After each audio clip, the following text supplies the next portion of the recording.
Rachel. Hey, Ryan. How are you going? Good. You feeling particularly yum? Yes. How yum are you feeling? Are you feeling yum or yum? Yum. You feeling yum? Mm-hmm. Uh, A full yum is here. welcome aboard the US Yum. Rachel's looking at me like, that's mine. I'm going to say that. You son of a bitch, Ryan. I'm Ryan, and that's Rachel. You heard cackling over the fact that I stole her bit. Second episode of Yum Trek of the YumYumPod. Why we called that, Rachel? Because Yum Yum is the best line in television. It changed us, didn't it? It made us better people. You know how people often talk about how it was a simpler time before some tragic event happened like 9/11? It's kind of like that, where... It's a definitive moment. It's a definer of a generation of writing. And Yum, man, when we get to the eventual episode where Yum is spoken, we'll have to play a funeral march because that will be the end of the Age of Innocence. So we are here talking Star Trek Discovery, a show that we have both seen before. We watched it while it aired. We're coming back doing a rewatch, so there will be conversation that spoil the overall show. Other previous Star Treks, because we are both fans of Star Trek, so there will be references to things that have happened in previous iterations of Star Trek, and maybe some references here and there to Star Trek Picard, but I don't think so in this episode. In the previous one we did, because robots existed, but that's a story for another time. Let's not go back to that disappointment. Star Wars once Let's move forward. What's the next episode? What's this episode all about? Me? You want me to tell you? Well, I think the episode has some interesting name, Rachel, isn't it? Something rather like the Battle of the... No, is it the Battle of the Binary Stars?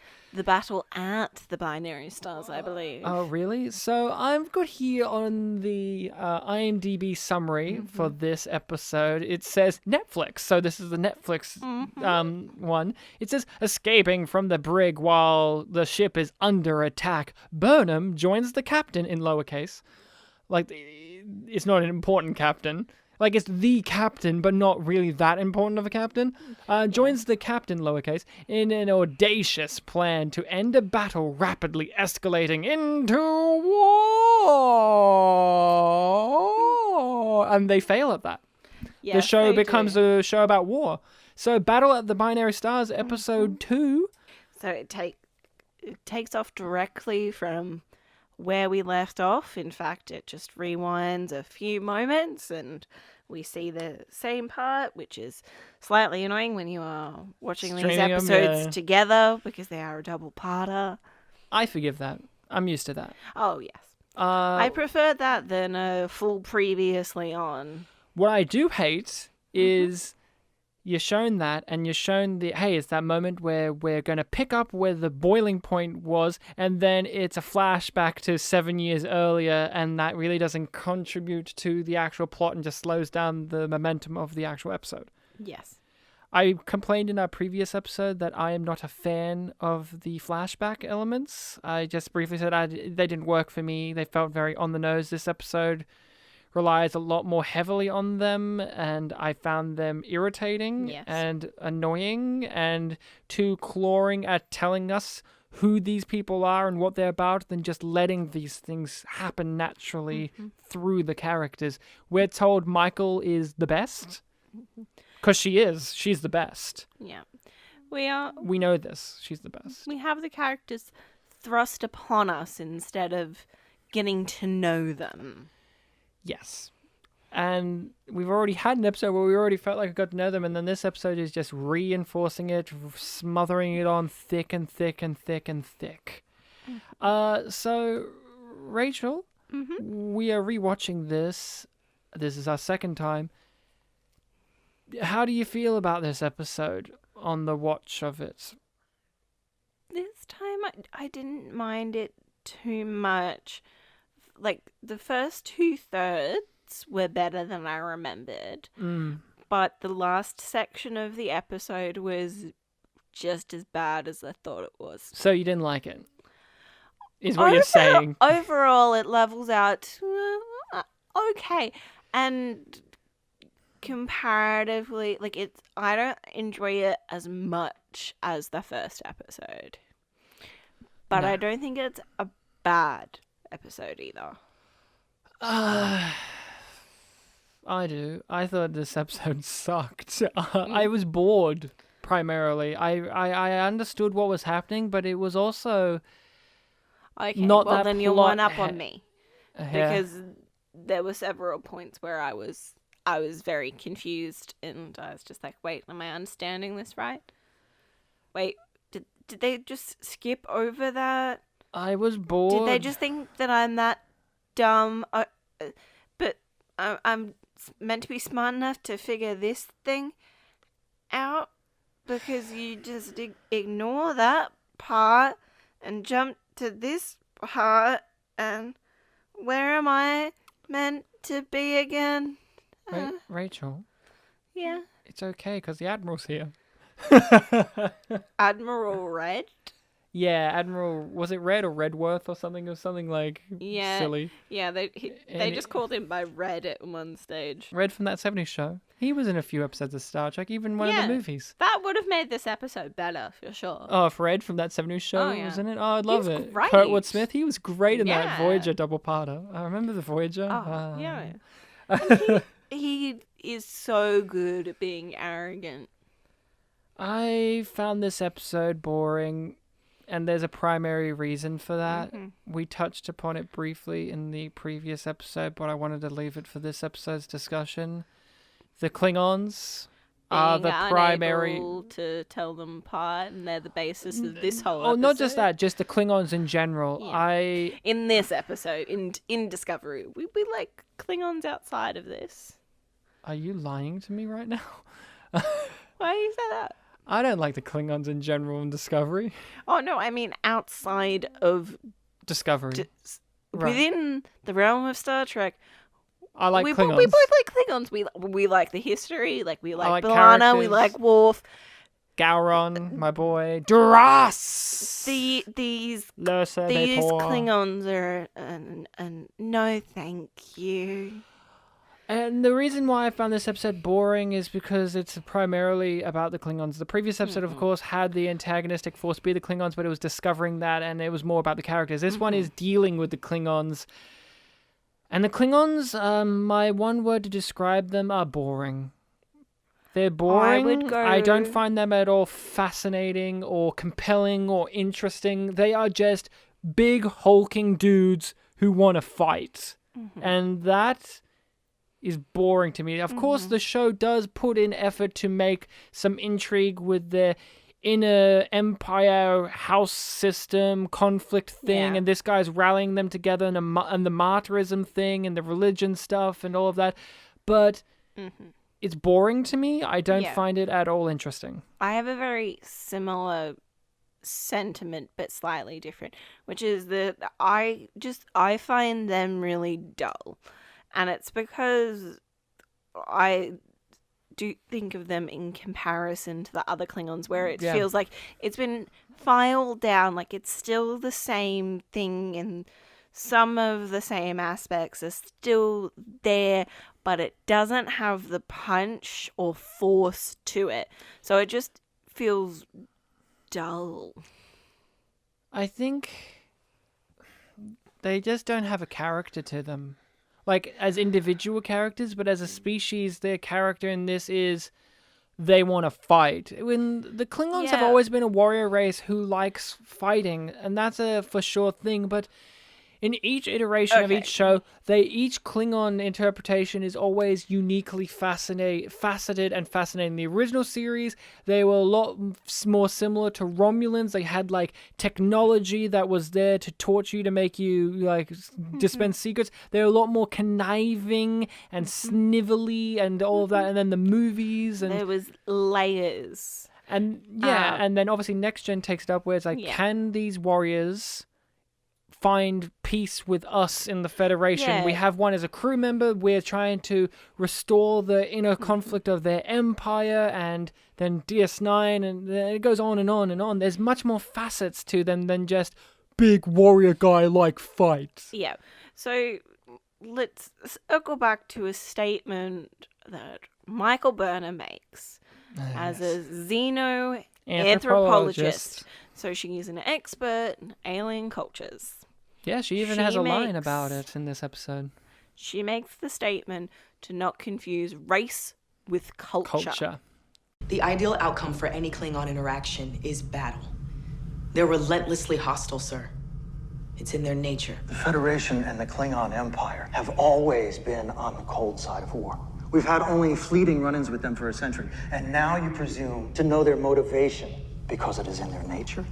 Considering your background, I would think you the last person to make assumptions based on race. With respect, it would be unwise to confuse race and culture. And it's very odd. It's very odd the way that plays out in this show. Because it goes contradictory to what she says. Yes! Because here's what makes it really annoying. There's literally one Klingon house that doesn't want to fight because they have a personal investment against the other person. Wouldn't it have been more interesting if more of them just left him there?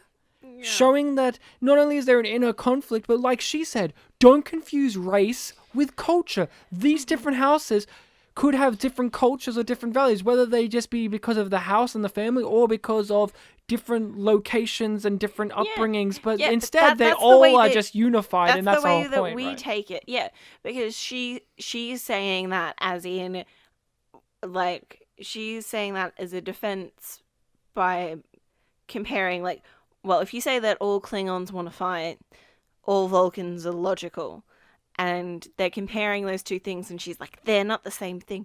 Vulcans have culture. Klingons are just a battle race. The ideal outcome for any Klingon interaction is battle. They're relentlessly hostile, sir. It's in their nature. When a civilization acts in opposition to its instincts, maybe under the influence of something or someone new. It's in their nature. Be very careful that your assumptions are not being driven by your past. The Klingon threat is always imminent and inevitable. Now, I can hear some Star Trek fans and some fans of this show saying, well, guys, they're warriors, they like fighting, and that's their thing, and they've been bad guys. We're not arguing with that. And they've been bad guys in the past who have been that simplistic. That is true, but here's the thing. When they were that simplistic as antagonistic forces, that was for a singular episode, in which the episode is Klingon come, attack, that's the end of the episode. It was an episodic television show at that time. When it comes to this is a serialized format, and Star Trek, hasn't done serialized format in this type of way. We have stuff like Deep Space Nine, but that took 3 seasons to get serialized, and that showed the complexities of these alien races. This show treats it like it's the episodic thing where there's no more dimension to them. No, I'm not saying there aren't singular episodes of Star Trek where they add dimension to the antagonistic force, but just saying, if we're going to say they're the bad guys, that's fine if these guys were here for one episode, but this is the whole series, is the Klingon War, and this, I've got to say to you right now, these 2 episodes are the most depth we get on the Klingon complex in this series. I do not recall, and maybe this will be counted in future episodes, but Rachel, do you remember any more depth to the Klingons' ideological standpoints or their inner conflicts as a species, as well as a culture and race and so forth, outside of this episode? Because I do not. I want to say one thing and then give my answer. Sure. Yum Yum. They call her mother. Oh, that's season 2. That's different. Yeah, but you were asking if they give more depth than my part of it. So I was like, well, they call her mother. But the answer is no.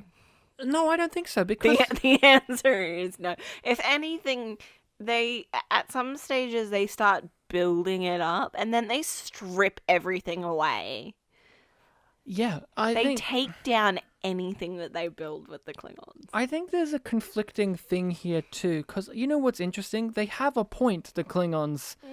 An obviously antagonistic point of view, which is, to them, the Federation is an imperialist empire that will consume you, remove your culture from you.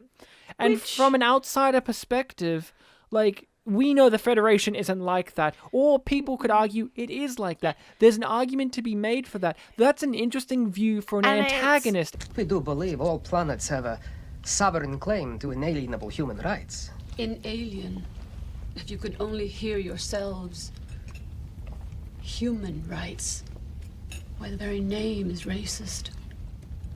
The Federation is no more than a Homo sapiens-only club. Present company accepted, of course. In any case, we know where this is leading. The annihilation of our culture. That's not true. No. That is something that's been explored in older Star Treks. But and even in Picard. It's continuing to be an idea that's explored because the kind of real world stem for that thematic exploration is the idea now of globalization, whereas in the 60s it imperialism was still more of a thing than it is now. Like, the legacies of imperialism and colonialism are still there, but it's more about globalization and the inescapability of being connected and the loss of identity through that connection to other cultures. And regardless of whether the Empire or Starfleet, in this case, wants that, to some degree, they do have that, because it becomes an assimilation and an exchange, and there is less defined boundaries between those cultures as time goes on, because it continues to evolve and meld, and that is part of what Starfleet is about. Yes. Is bringing those cultures together and acknowledging differences and moving past them. But there is, to some degree, ends up being a loss of identity. So he's not, like you said, he's not wrong. No, but here's where I say the conflicting thing comes in.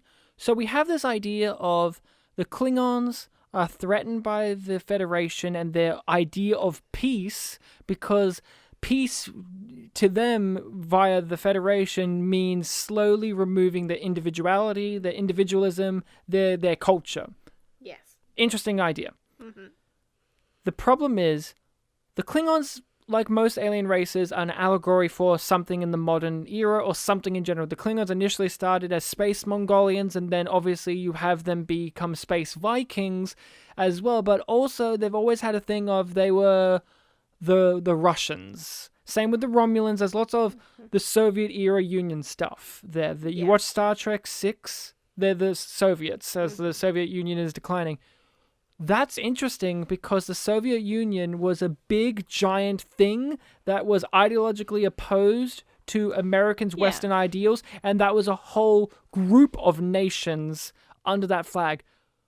I personally believe, and I have, that these modern Klingons feel more of an allegory type imagery of fundamentalist Islam. That's how it feels to me.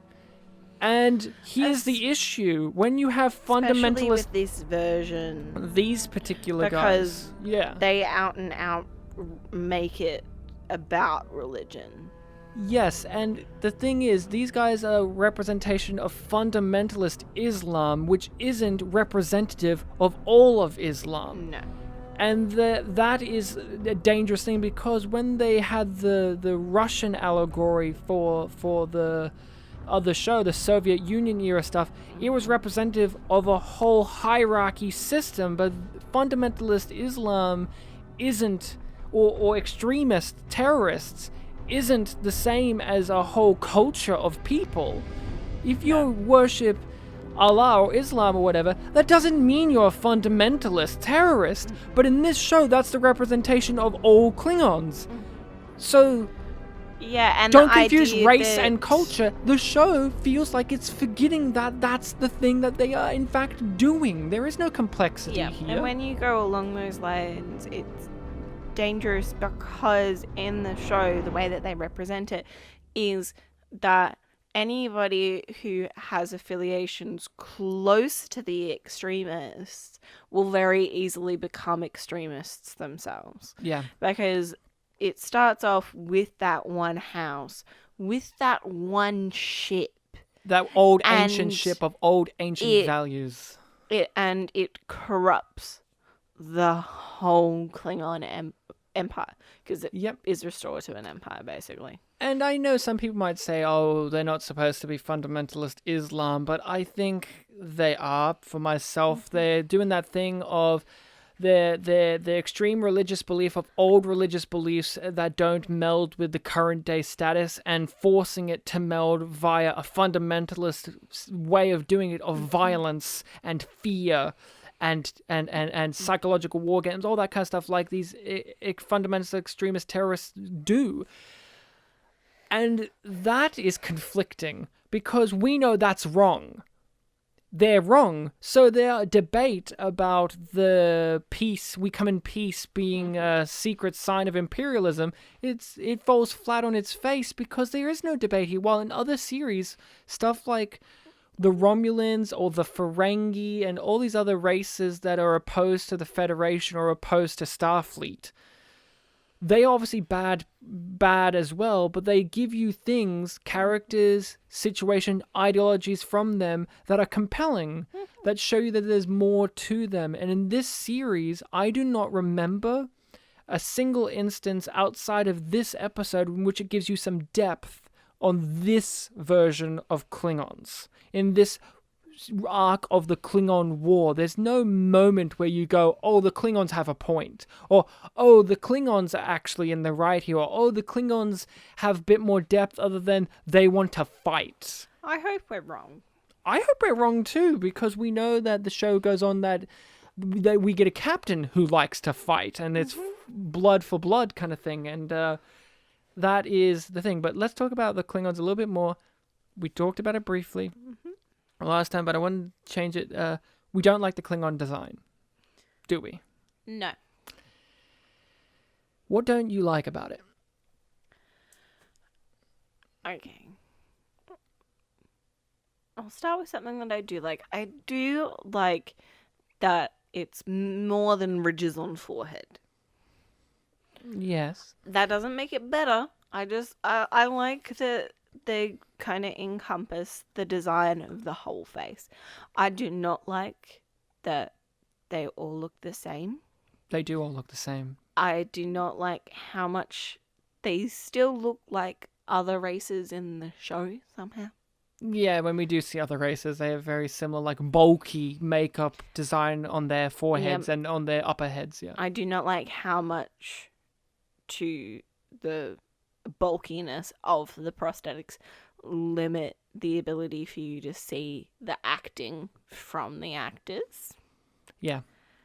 I think that's a major handicap for them. Or even their costumes, because they have these big, bulky costumes that can't even make... It's like the old Batman costume where you can't move your neck, you have to move your whole torso. It feels like they're bolted into these costumes, so you can't even get their physicality from their physical body, let alone their face. No, none of them look like they're ready for battle, even though the show makes a big deal about them being warriors. They don't even call them warriors, they just call them people who want to fight. I think they say warriors. I think they say they probably do.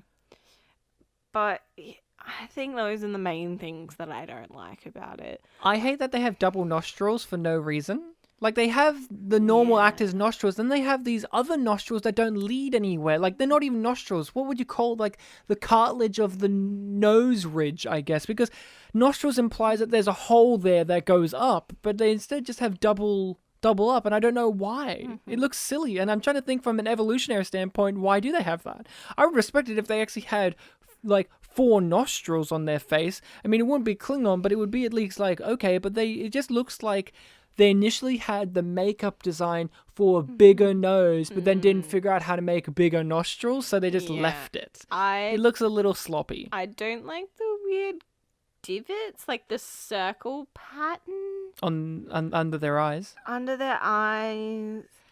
I'm trying to remember if it's elsewhere, and the way the headpiece is as well, because it's just like it's the exact same on all of them, And it's unsettling because of that. Because it's just like, why?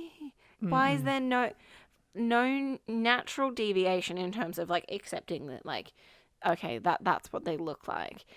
But also in terms of makeup, like, surely more effort went into making them look exactly the same. Or is that just like a cap that they've made and they've just stuck on everybody? I'm pretty sure they have a few caps and they've recycled them and you're not supposed to notice. Here's the funny thing, Rachel. We just had this whole conversation about how the Klingons are worried about the theft of their individuality. Isn't it interesting that the prosthetic makeup for the Klingons robs the individuality of the actor performing that Klingon? Yeah. Because that's the big issue. You can't tell Klingons apart, and that is the fault of the makeup being overdone. There's certain actors who can act under prosthetic makeup, and that actor is on the show and his name is Doug Jones. Yeah. He can do it because he brings his whole body, he brings his face, he brings his voice, he does his eyes, and not every actor can do that. It's a craft that he has developed over years. Him and many others. Years and years. Like, there is an art, and it's such a unique skill set that him and others bring to doing that well. And you've got too much stuff. So you've got these big, bulky prosthetic teeth for the Klingons, so they can't even enunciate words. And that happened in the original series too, where they had the teeth and they had a hard time enunciating some words. But they weren't as stupidly bulky as this. You've got all these prosthetics. You can't tell actors about, and here's where we get the Lord of the Rings effect. They're the orcs or the Urks from Lord of the Rings, where they're so covered in makeup that they have to have physical definers to let you know which one's which. So this one, he's got black skin, like black skin. This one has white skin. This one has face paint over his eyes, just like the Urks and the Orcs did in Lord of the Rings, where they had to have one with like a skin growth on his face, or this one has a burn mark, or this one has a scar. They have a female Klingon in this, and you can't tell she's a female Klingon unless you just hear her voice, like from a distance, because they're all bald. They're all bald, which we'll get into later on as the series goes, because in season 2 they had to retcon that because it was just too hard to tell them apart. They have uniforms. They have these bulky uniforms with these stupid spikes on the shoulders, and the leaders, and then the red ones. So it's just like, what? But just the one last thing about the Klingon design that bugs me, and it only bugs me, their fingers. Since they're supposed to be bigger than humans, they have these big prosthetic meaty glove hands in which they have bigger fingers than you naturally do, and none of them, as actors, know how to make it look convincing. You know who does on the show? Doug Jones. His character has long fingers in comparison to a normal human. Long, slender fingers, so they wave. But he makes them wave. That's the point, because you have to compensate. Yeah, like, it makes sense. And the other thing that comes with them having massive fingers, their technology doesn't makes sense. So it doesn't. It looks like it was made for human hands. Human hands, but they should be bigger because they got bigger hands. So there's points where you can see the actors struggling to use what should be their native technology. They struggle to use guns and batlets and blades and stuff because they're not the right dimensions or width or size or weight for what their hands and them as physical size should be. And this is just like, and you ask yourself, why did they go overt like that with the Klingons? Like the old school design of the 90s with the ridges, you know what they did? Simple, it works. It was simple because it let you know that they were aliens, but it was simple enough to let you see the actor's face enough to recognize their acting ability. And like we said in the previous episode, these Klingons' voices are modulated, so the voice of the Klingons are hard to tell apart because they all sound like this. And they all speak Klingon, which is good in a fun way, but also it reminds you that you don't know who's who because you can't tell voices apart when they're speaking a fictional language that you don't understand when their voices are all lowered. It removes the individuality of the performer. And it also doesn't help because they could have used this as a tool, which is the subtitles. They could have used it as a tool to help distinguish them, because a lot of shows do that, where if they're speaking in a different language, either they'll have it in the square brackets which character it is, which you probably wouldn't do with this, because then it would be difficult to fit the dialogue, or colours, or font choices even can be different. Like I've seen it where, say, a female character is speaking in a subtitled thing, they have the font in a more italicized or feminine kind of font. They could do that. There's lots of different options that they could have used to help the viewer, because ultimately it stops you from engaging with those characters, because you can't tell them apart in terms of visual, which puts an immediate block on you connecting. And audio wise, like we said, with their voices, I can't tell if I played audio from different Klingons right now in this episode of them speaking in Klingon, like the show primarily has, I dare someone to tell me who's speaking, because I can't. But you know what I can? If I played a clip of Gowron speaking, I know immediately that that's Gowron. Oh yeah. I know immediately that it's Duros, and he appeared in 2 episodes. Yep. I know immediately that stuff, because they're actors with their own voice. They are different voices, but when you modulate them to all sound like this, they all sound like this, then there's no difference. Unless they're all supposed to be robots with the same voice, then it would have been fine, but So, let's talk about the action. You know what would have been cool if they did go down that route? If, like, everybody in that house was a clone? Yeah, it would have been weird, right? But I don't know. It's also weird. Yeah, it's weird. Here's something, just because I want to talk about the episode itself, but just talk about the Klingons some more. Do you think it's a mistake of the show overall in the grander narrative to have killed not Tuvok, the unforgettable? No, that's about a character.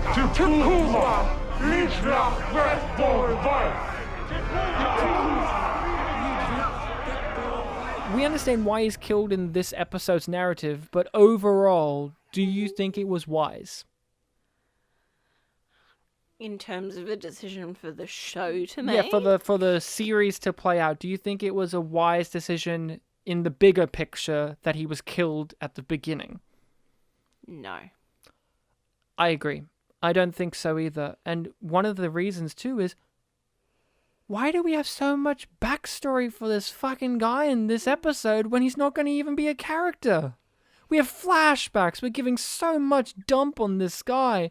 And we get an idea of what his character's going to be like. And I don't even find him that interesting. And then he's killed off immediately. And I know why for the plot. But overall, we are never... They try to replace him with the face paint guy. But he's never as interesting. No. Or never as compelling because he never actually did anything. No. I got annoyed on this second watch because I'm seeing all these flashbacks and all this stuff about him and his father and his house and all this, knowing that it goes nowhere. Because he dies and it becomes about the lady Klingon and the face paint guy. They're the Klingons that matter, and they didn't even exist really in this episode. They're there, but not really. Oh, the albino one too. No, but I said Klingon. He doesn't matter as a Klingon character. He matters as a, spoiler alert, human character later. Yeah, I suppose so. But yeah. Yeah. It's a waste. It is a waste. It's waste. So we didn't care for this episode. Well, what happens in this episode other than just like they fight? Is there anything else? So there's a big space battle where that we surprisingly don't see much of. No. There was a big space battle. Starfleet's lost. They're waiting for the Admiral to turn up at one point. Yeah, they're waiting for the Admiral to turn up. He turns up, offers peace. The Klingons say yes, and then they barge his ship, breaking it into... With a cloaked ship. I thought that was actually quite funny. Yeah, like it's a really cool idea. And then it appeared in Star Wars too. Though they didn't bother cloaking it, really. They just hyper jumped it. Yep. So then the Admiral turns up. It's like, yeah. And then, oh, fuck. I'm just going to blow up my ship ananyway. I like that. Everybody's about to die. Like all admirals, he was either corrupt or useless. Yeah. It's one or the I other. also find it... Like, I understand that it's sci-fi, but somehow Saru could tell the difference between a voluntary and an involuntary self-destruct sequence? Yeah, like, it has to be explained to us that they're self-destructing instead of him just going like, oh, they're sabotaging the ship. Giorgio has to explain it to me. That's fine. I think that's a nitpick on your part. Yes. Meanwhile, Saru can sense death, by the way. A plot a whole character thing stolen from a Babylon 5 episode called Soul Hunter, but whatever. I'm sure they were bred to sense death. Yeah, just like Soul Hunter. Yeah, well, Soul Hunter. I'm sure they didn't watch Babylon 5. They barely watched Star Trek, but No. I'm kidding. No. We know that Brian Fuller has. That's right. He worked on Star Trek. He worked on Voyager. Mm-hmm. We'll talk about that when the spore drive comes into play and how Voyager-y it is. Yeah, that's a thing. There's really nothing to this episode. That's why it's boring. It's just space battle. Then the space battle stops because everyone's dead or crippled, and then they attack. There's a short discussion, and then they're like, What, with Sarek? Where they used the fucking mind palace from Sherlock, basically. Yeah, that they can connect to each other via long distances. Because one time they didn't mind meld. No, it wasn't a mind meld. It's more than a mind meld. It was Spock. It was a search for Spock. He gave her his Katra, which he is something for a piece of his Katra. His Katra is still with her, so Rachel, since he's so connected with himself, he can connect with her across light years. So Rachel, we know what a Katra. But it's a great physical cost. We know what a Katra is. They don't explain it. They don't explain it, but we know what it is because we've seen Star Trek 3: The Search for Spock. Yeah. I ask you this question. Who's this show for? Is it for people who just know, like, is it for diehard fans of Star Trek, or is it supposed to be for new people as well? Because it's for both, right? But the moment like that, how do new people react to that? Do they know what that means? Do they know what's happening there? When we'd originally watched it, I hadn't watched Star Trek 3 yet. And I was just like, I guess that's just some spirituality gobbledygook. But like, you're not wrong. As a Star Trek layman, I just thought, okay, I guess that's the thing.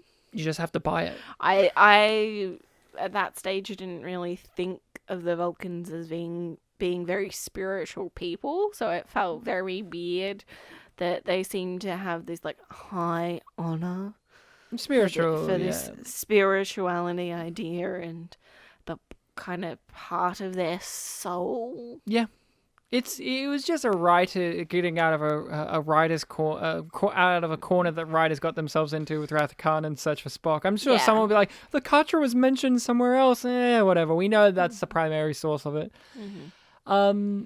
I hate that, by the way. I hate that she can just telepathy across time and space to Sarek when she needs help. Here's something. Why did she even phone him the first time? Because she doesn't know that she can do that. Oh, he knows. He knows. He knows, but it's a great physical cost. You can tell Just by the the way fact he says that. She's like, You can tell that by the fact that he barely had any physical pain reactions when he was doing that. No. He just kind of squinted his eyes and she's like, "Are you okay?" He sat down in the hollow thing, but he doesn't even bother in this one. That's fair enough. He is a Vulcan. He has lack of emotions, except for when he says things in a very I know Vulcans do have emotions, they just suppress them. I'm just being smart ass. But the way that he says behave. Any nitpicks you want to get through? Last episode you had a nitpick that I think was actually for this episode. Oh yeah, that was something. I didn't have as many nitpicks in this one. The flashback. Yeah. Flashback when she's first coming on the ship. Yes. She's first coming on the ship. And this is 7 years before. So this is 17 years before the Enterprise is the flagship of Starfleet. It's the best of everything. Well, technically not 17 years before that. Like, we'll toss it up and say 4 years. Because No. Pike already exists. Pike and already- Enterprise is the flagship. Pike already exists, but the synopsis of the show says that Discovery starts 10 years before. Well, they're talking 10 years about before Kirk. Yes. But the Enterprise was the flagship in the Captain Pike thing, which Yes, is said before. like 12 Okay. years before the Kirk stuff. Okay, corrected on my timeline. I don't want Star Trek fans to come in here and be like, actually, Rachel, fuck you, Captain Pike and the Enterprise was already here, blah, blah, blah. Okay, so how many years is it between? Right now? Yeah. So So how many years 7? is it between, like, the Enterprise being I think it's like 5 created? years. Okay, so 5 I don't know when it years. was I don't know when it was created, but what I know is So that's the Cage is the earliest journey that we as the audience Yeah. in television have with the Enterprise crew with Christopher Pike, Yeah. and that is set. So it's 5 years between the Battle of the Binary and then Enterprise, or the episode of the Cage. No, you're talking about. I don't know. You were talking about the transporter thing 7 years before the Battle of the Binary Stars, Yeah. which would be about 5 or 6 years before the Cage. Yeah. So it's still a little bit over 10 years. Yeah. Okay. So in that stage on the can't remember the name of the freaking starship now. Georgia to Sanjo. On that ship, Shenzhou. The USS Shenzhou. the ship is old Yeah.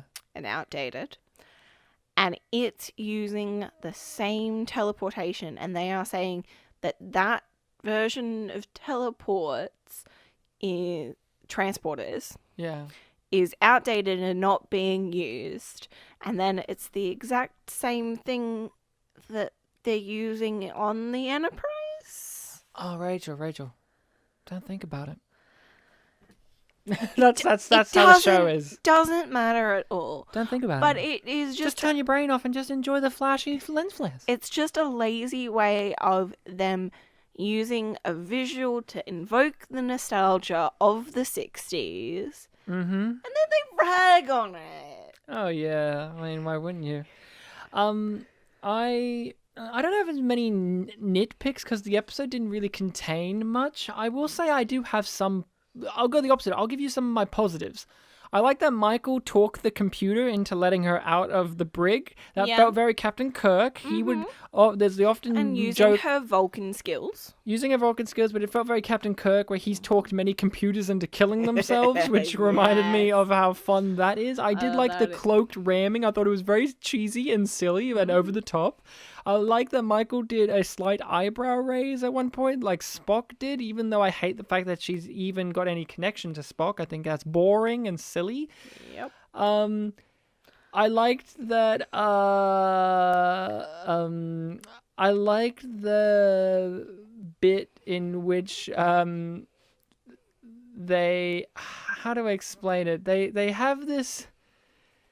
I feel like this is on purpose, but this is also a backhanded compliment. They have a bit where one of the crewmen got injured and they go down to find the sick bay, but they go to the brig instead and they tell her what's happening. They get lost, yeah. And it's very contrived, silly situation, conflict, conversation. But then immediately he just gets sucked out into space and they just never focus on that loss again. I actually quite liked how genuinely I think brutal that was because they do mention his death in a later episode. Yeah, but in this, it's not treated as anything major. It's just kind of like, he died. Within the episode, they don't even acknowledge how many people. Oh, he's gone. He's gone. It's just like, they don't even have a total for the death count. Like, usually it's just like a report on this many people are injured. Yeah. This many people are in sick bay. These many people have died. So we get a scale for the loss, but just the Klingons say we lost a lot of people, but Starfleet lost more, so we've won.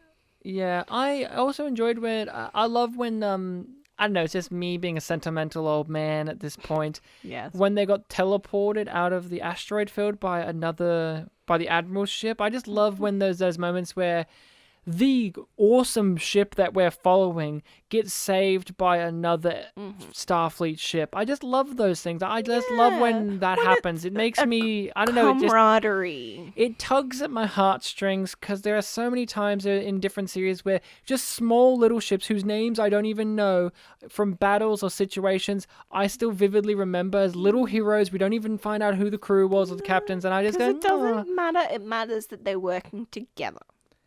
And I'm trying to think of what else there is. Okay. So we did discuss the Katra, but I just want to say that it's so dumb. It's so dumb that he did that to like bring her back from the brink of death. And it's just like, oh yeah, you'll do that for her. Yeah, not Spock though. No, no. Fuck Spock. I had to physically brace myself when he was about to say "live long and prosper." Yeah, I didn't even remember he said it. Like I knew that it was coming in the way that like that the actor was saying his lines, and I was like, "Oh, he's gonna do it! He's gonna do it! Oh no!" Yeah, it wasn't good. I will reiterate because I think we did mention this before. They think eyes are so fucking cool. Dude, eyes are so cool. What are you talking about? Eyes are amazing. And going through the eye. I did some writing classes. Something else. I did some writing classes, and I know religion, and eyes are the window to the soul. Good. It's a galaxy. Oh no, now it's a transition. Yeah, all of those eyes, baby. I am trying to remember. There's a positive somewhere in the conversation she has with Giorgio, where Giorgio wants to go to their ship, and this is it. I genuinely it felt like Star Trek, where Giorgio has a plan to kill this guy. Michael comes in and says, "No, you can't do that. Here's the reason." I like that reasoning too, by the way. Of you kill him. Sense. He'll become a martyr, and they won't stop.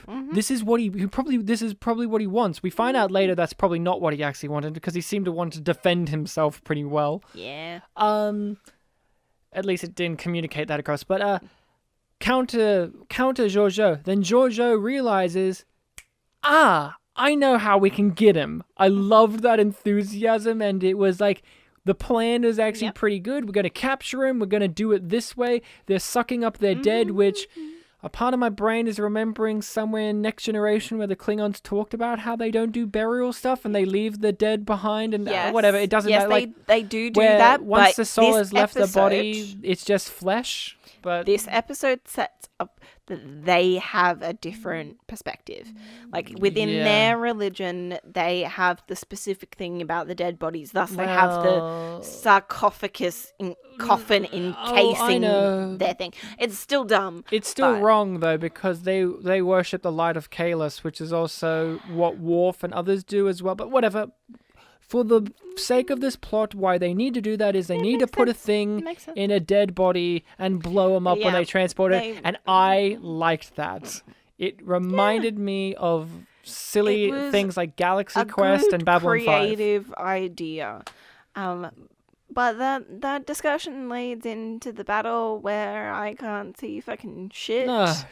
And it's... Oh, you mean the fist fights? It's a fist fight that's lit by flames where one of the characters dies.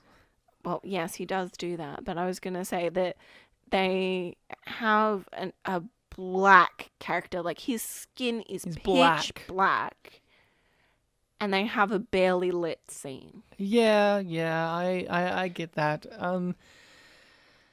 I couldn't tell what was going on, and I was just like, okay.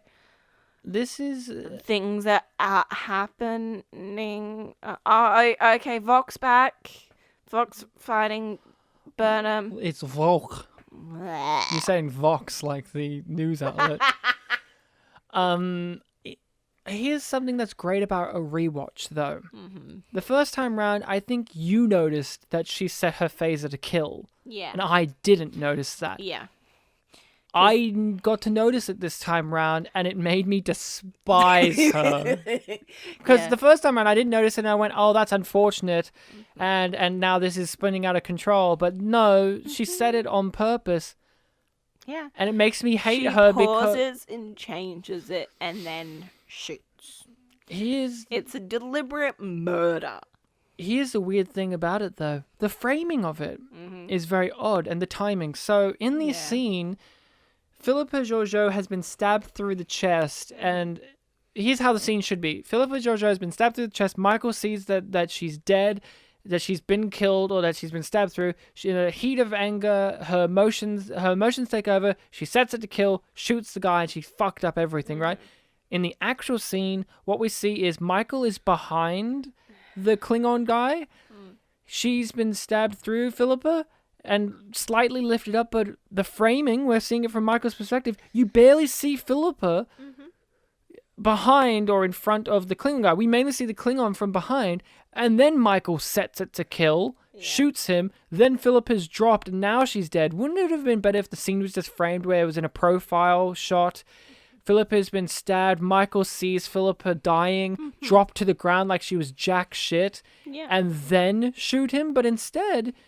Like, what's to say that Michael didn't kill Philippa either? Because the shot went through him, would have went through her too. But it's just simple framing of the thing. The idea isn't necessarily terrible. I mean, it is for our main character to fuck up everything on purpose. The blocking of the shot was deceptively, and the timing of it was just like, it doesn't match up. It feels too quick. It feels like they're not focusing on it. And then, she gets teleported before they can get Georgiou's body.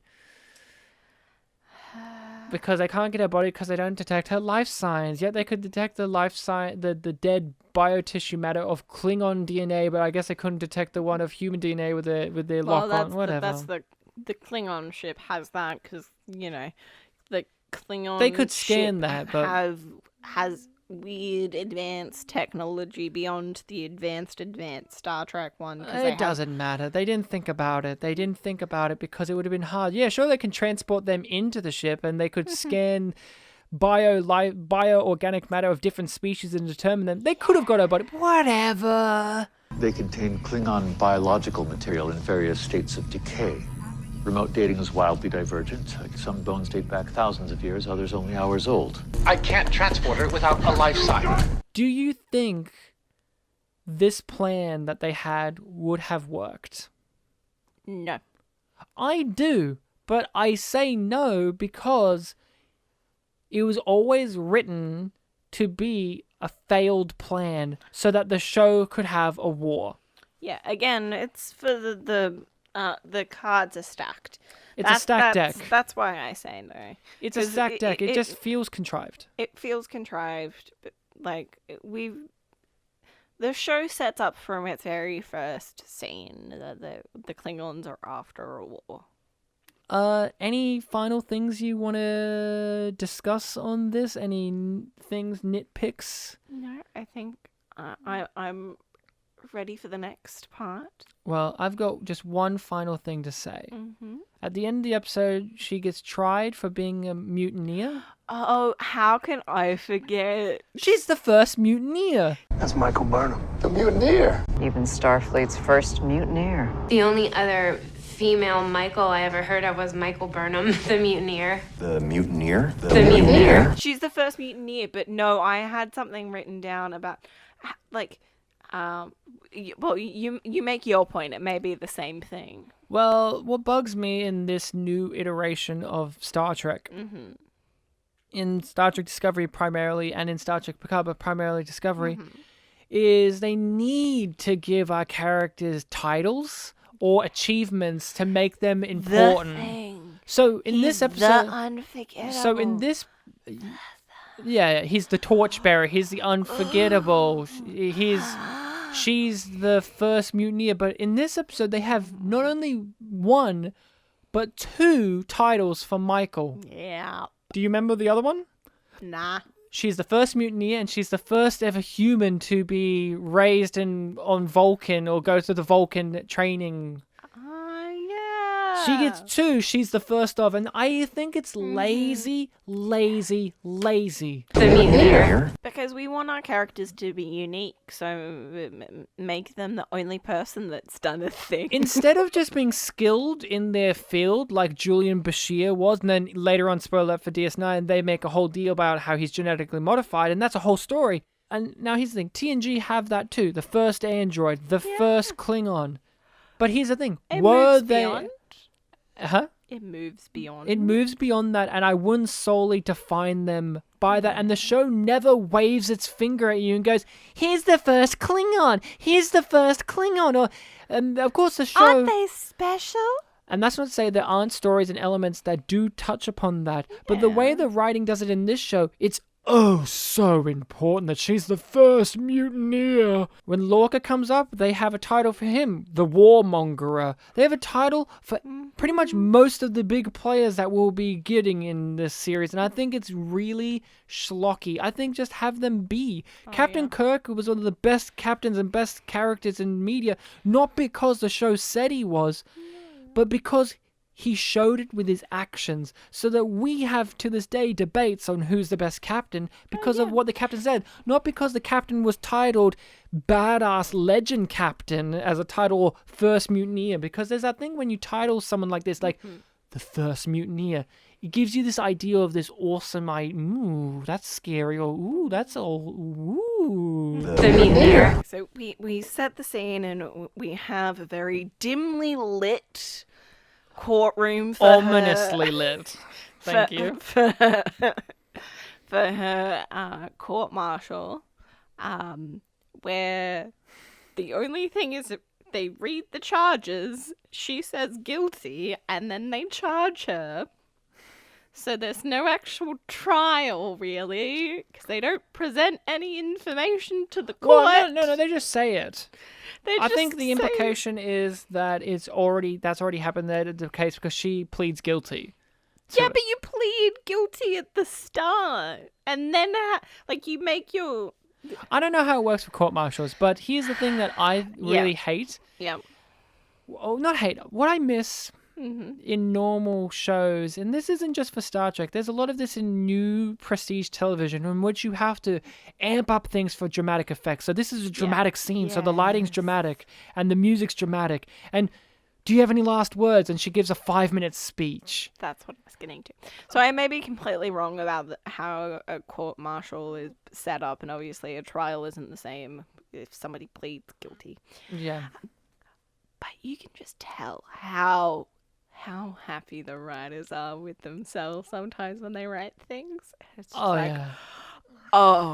they were just they were creaming their motherfucking jeans when they wrote those lines for her. You know. Now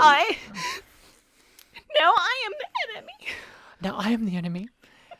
I hate when writers are writing. What I mean by that is, I hate when you are taken out of the narrative or the story because you're noticing that the writer had a really smarmy or clever writing thing to put in here. Ooh, this is a really good quote, or ooh, isn't this clever? Now, some people like that. There are whole writers that I love because they're like, I don't mind Aaron Sorkin. He's a writer's writer. When you watch something for him, you watch it for the writing.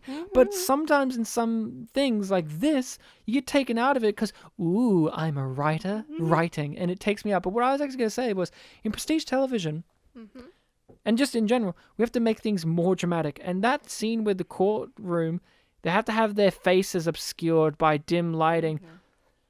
I miss the days in which Captain Kirk would just be in a whole assembly hall, everything's normally lit, and he gets court-martialed, and he gets demoted down to captain from admiral because he did all these crimes. But hey, at the end of the day, he won because he always wanted to be a captain anyway. Yeah. That's what he actually wanted. I miss just simplicity. Like, we get it. It's dramatic, but what's actually written on the page should be the dramatic stuff. You don't, that's just window dressing, and sometimes it's too much. They're spreading on the frosting too heavy.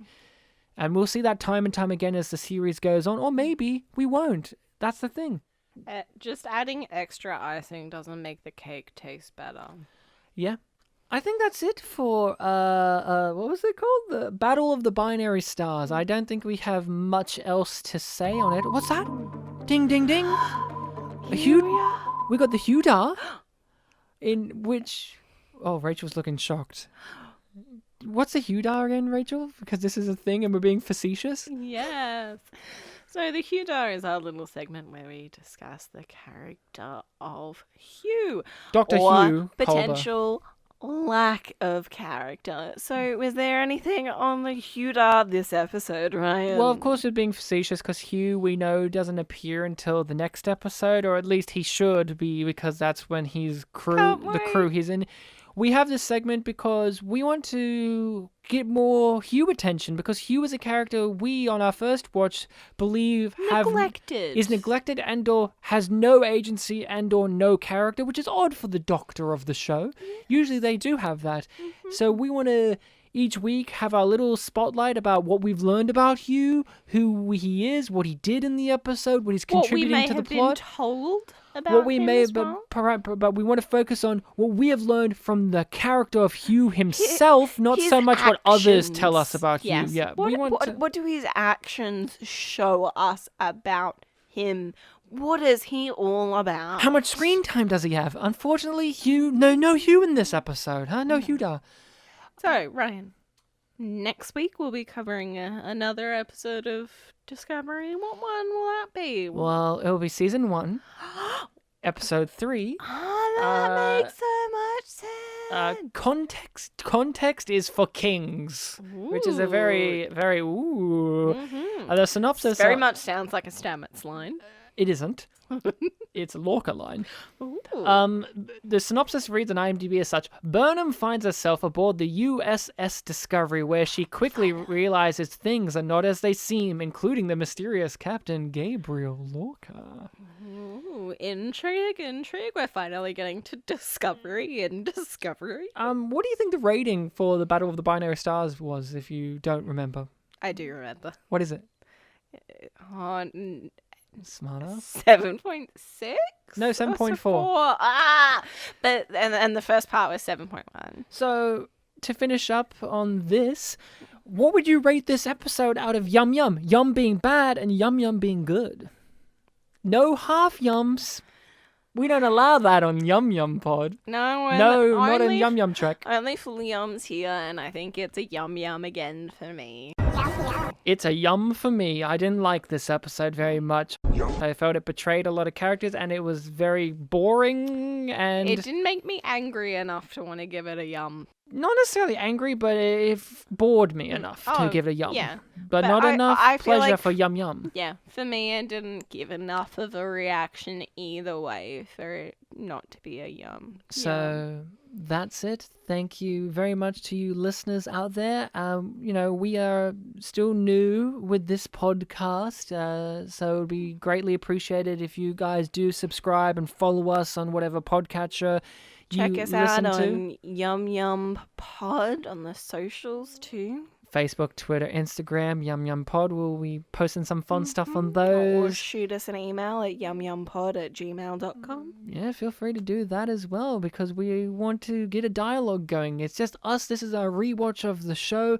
We would like to hear what your opinion of the show is. Are there things that you wish that we covered more? Your own opinions that you feel just need some airing out? Do you disagree with us? Are you like, how fucking dare you hate Discovery? Because that's one of the things that I've been worried about talking about Star Trek. I know it's such an undersaturated medium via podcasts, but... There needs to be more. From my understanding, the Star Trek, like all long-term fans...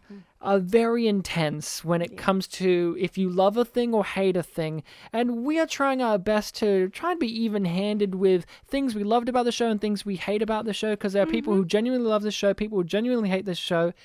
We just want to know what everyone's thinking about this, because we just know what we think about it, and we feel very mixed on it. This first season, mixed in a more positive way. Second season, mixed in more negative fashion. And rewatching it, we're hoping that it kind of reinforms our opinions, defines them in a new light, and hearing from you guys via our email or social media, will be greatly appreciated. Like we said, all that stuff is there in our socials as well, here in our episode descriptions, so you can find all that information again in that. Rachel, Yum Yum as always to be doing this with you. Until next time, remember,